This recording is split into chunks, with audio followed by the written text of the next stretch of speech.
안녕하십니까. 오늘 칼빈의 기독교 강요 제3권 그리스도의 은혜를 받는 방도 제4장 스콜라 신학자들의 회개론, 복음의 순결성과 전혀 다른 고해와 보속에 대한 논의입니다. 첫 강의입니다. 회개에 대한 이 스콜라 신학자들의 가르침은 궤변입니다. 궤변, 그분들의 가르침은 궤변이에요. 이 스콜라 신학자들의 이 회개에 대한 이 정의는 개념은 겉으로 행하는 행위를 너무나 고집한 나머지 회개란 육체를 제어하며 잘못을 체크하고 벌하는 역할을 담당하는 징계고 고행이다, 이렇게 말하고 있어요. 그러다 보니까 이제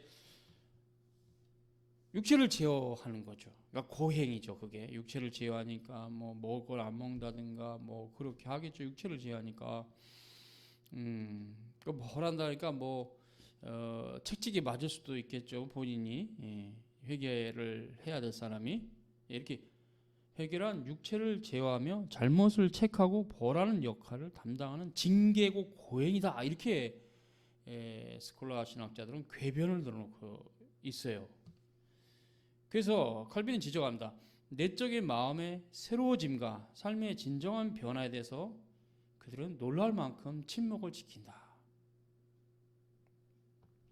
사실 이게 더 중요한데요.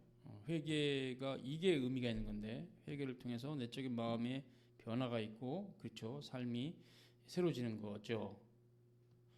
근데 그렇지 않고 이렇게 겉으로 드러나는 행위를 회개와 연결시켜 보니까 오히려 신자들의 심령이 더 괴로워지고, 그러니까 그런 구실들 때문에 막 징계다, 뭐 고행을 해라 하니까 회개와 묶어서 개념을 그렇게 말해버리니까 스콜라 신학자들이 그런 개념들이 신자들의 심령을 괴롭히고 그들을 근심과 불안의 바닷속에 집어넣어 버리게 된다, 이렇게 칼빈은 비판합니다. 그래서 오히려 신자들의 마음에 깊은 상처를 주고, 거기다가 이제 몇 가지 의식들, 그런 상처를 받은 마음의 의식들, 로마 가톨릭 의식이 강하죠. 어떤 외적인 의식들을 가볍게 뿌려줌으로써 그 쓰라린 상처를 치료하려고 합니다. 잘못된 것이죠. 그래서 이게 이제 뒤에 나오지만 고해성사도 연결되는 개념인데, 그 의식들 말 안에는, 그래서 이들은 회개를 마음의 통해, 입술의 고백, 행위를 통한 보석, 이렇게 나눠놨어요. 이 세 가지의 과정을 통해서 이제 회개가 된다.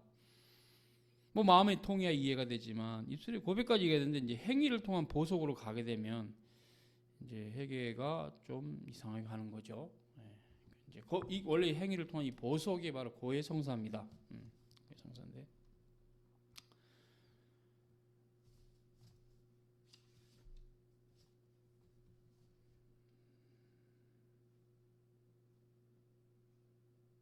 자, 이제 마음의 통해, 입술의 고백, 행위를 통한 보석, 이 세 가지가 필수적이다, 이렇게 이제 스콜라 신학자들은 가르치고 있었다. 그 당시에 칼빈이 이걸 비판하면서,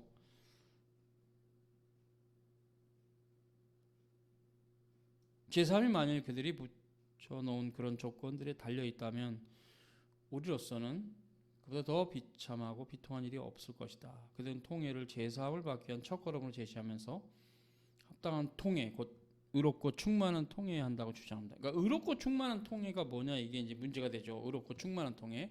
그러니까 너는 통해가 부족해, 뭐 이렇게 된다는 건데, 어떻게 보면 그럼 이제 뭐가 이렇게 컵 안에 물이 가득 찬 것이 충만한 통해고, 컵 안에 물이 조금 있는 게 이제 충만하지 않은 통해가 되니까 이 상당히 행위 구원으로 가는 면이 있죠.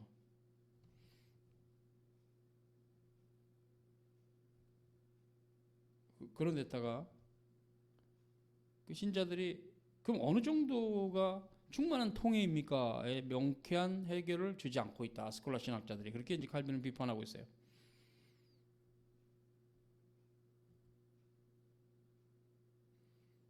슬픔의 강도가, 슬픔의 강도, 세기죠. 세기, 세다, 뭐 강도가 세다. 약하다 이런. 슬픔의 강도가 과실의 위중함에 걸맞아야 하고 또한 저울로 재어서 용서에 대한 확신과 균형을 이룰 정도가 되어야 한다고 요구하게 되면 이것은 결국 죄에 걸맞는 합당한 통해를 따로 부과하는 것이 되므로 가련한 양심들은 바로 이 점에서 희한한 방식으로 괴로움을 당하고 근심에 쌓이게 된다. 그쵸? 이게 몇 킬로만큼 무게라고 치면 몇 킬로 회계가 충만한 회계입니까? 1킬로입니까? 500g입니까? 2킬로입니까? 이게 말이 안 되잖아요. 길이로 따지면 몇 킬로를 내가 고행을 해야 회계가 되는 겁니까? 1킬로입니까? 2킬로입니까? 아니 500m입니까? 이게 이제 아주 웃기는 것이죠. 이게 웃기는 것이죠. 정말 웃기는 짓이에요. 로마 가톨릭이 하는 짓은. 그래서 가련한 양심들이 오히려 더 근심에 쌓인다. 회개를 자꾸 행동에 맞추니까. 그래서 칼빈이 이렇게 말합니다. 과연 어느 정도나 해야 이제 행위죠. 고행을 하고 이런 거니까 다 행위입니다. 채찍으로 자기를 때리고 어느 정도나 해야 몇 대를 내가 나를 막 때려야 자기 죄에 대해서 애통하는 최선을 기울였다고 감히 확신할 수 있는가?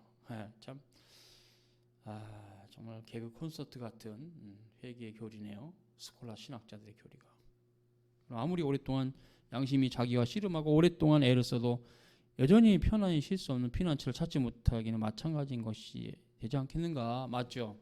이분 루터도 자기 생에서 이런 경험을 했죠. 막 고행을 하고 그리고 믿음으로 구원받는 그 은총을 깨닫는데 억지다. 칼빈이 이렇게 말합니다.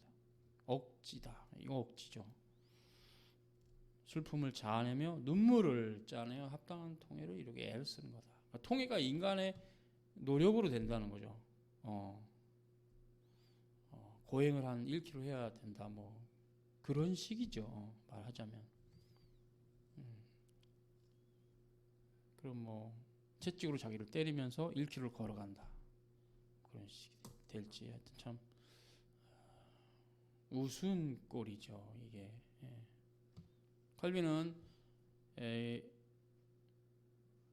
통해는 죄사함의 원인은 아니다. 이 제목에서 회개가 없이는 그 누구에게도 죄사함이 절대로 있을 수 없다. 죄를 깨달아 괴로움 당하고 상처를 받은 사람의 진정으로 하나님의 긍휼을 구할 수 있기 때문이다. 그러나 동시에 우리는 회개가 죄사함의 원인은 아니라는 사실을 알아야 된다 이거죠. 예, 그렇죠. 회개가 죄사함의 원인은 아니다. 죄사함의 원인은 뭘까요? 예, 생각해 보시기 바랍니다. 더욱이 그들은 영혼의 고통을 하나의 의무로서 이행하게 만들려고 하지만 우리는 그런 고통들도 제거해버렸다. 죄인은 자기 자신의 뉘우침이나 눈물에 집착하지 말고 두 눈을 오직 하나님의 긍휼하심에 맞춰야 한다. 네, 회개가 제사함의 원인은 아니에요. 그러니까 내가 내 의지를 발휘해서 회개했기 때문에 죄가 사함받은 게 아니란 얘기예요. 원인은 아니란 얘기죠. 오히려 인간이 하나님 앞에 나가서 회개한다면 어쩌면 그 모습 자체도 하나님의 은총이죠. 그래서 이제 칼빈이 여기서 하나님의 긍휼하심을 바라봐야 된다.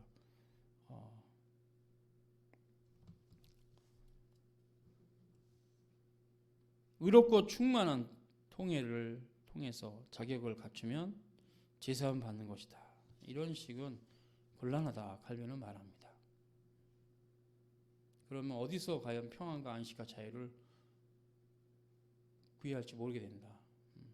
오히려 더욱 이 신자들은 비참한 처지와 이리저리 흔들리며 지쳐있는 상태가 된다. 왜?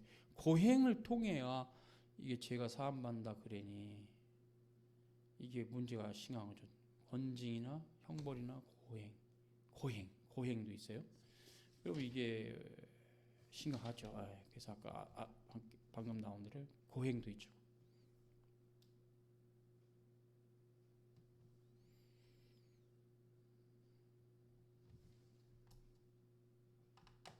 그래서 이제 이들의 이런 고백에 대한 또 잘못된 주장. 그래서 이제 고백이 뭐냐면 고해성사입니다. 네, 고해성사예요. 고해성사. 이따 자세히 얘기하지만 라테란 공의회에서 1년에 한 번씩은 사제에게 고해를 하라. 이제 그런 법령이 만들어졌는데 1215년에 이제 그런 거에 대해서 이제 그런 신학적인 배경을 스콜라 신학자들이 깔았죠.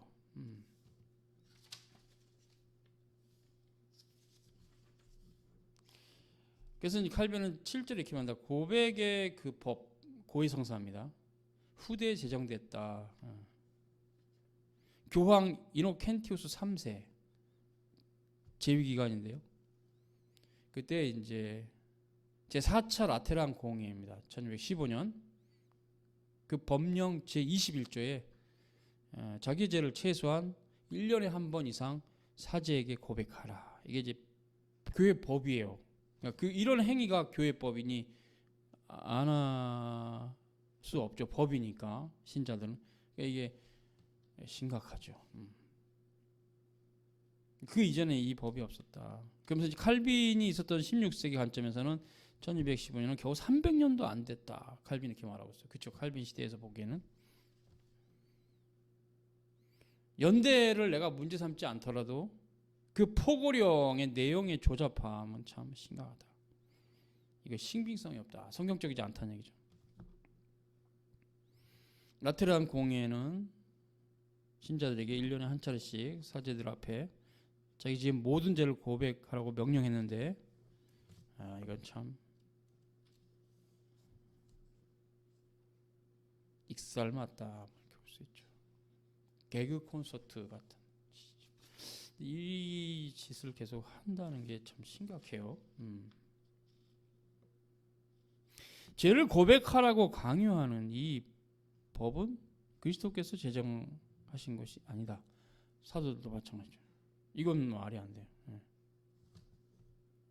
예수께서 부활하신 이후 1200년 후에 이런 법이 생겨났는데 이것은 우리 경건한 신앙을 참된 신앙을 소멸시키고 망가뜨린다 이렇게 말했어요. 사제들의 횡포가 도입된 것이다.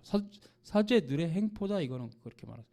맞죠? 폭군적인 교회 정치죠. 감독 정치인데 감독 정치는 위에서 밑으로 일방적으로 부셔버리는 거예요. 신자들의 어떤 견해나 이런 거 다 무시하는 거죠. 너희들은 그냥 이렇게 하라는 대로 해. 그러면 돼. 구원받아. 이런 식인데 위험하죠. 신자들의 마음도 무시되는 형태니까 믿음으로 구원받는 게 아니라 교회 의식을 행함으로 구원받는다는 식이니까 로마 카톨릭은 원래 그런 식이에요. 굉장히 위험한 교리입니다.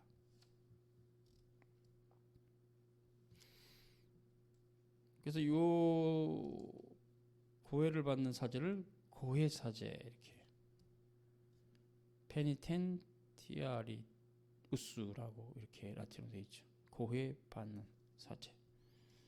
예. 그래서 이제 이러한 것을 볼 때 우리가 그건 아니다 이렇게 말할 수 있어요. 아니다. 오늘 여기까지입니다.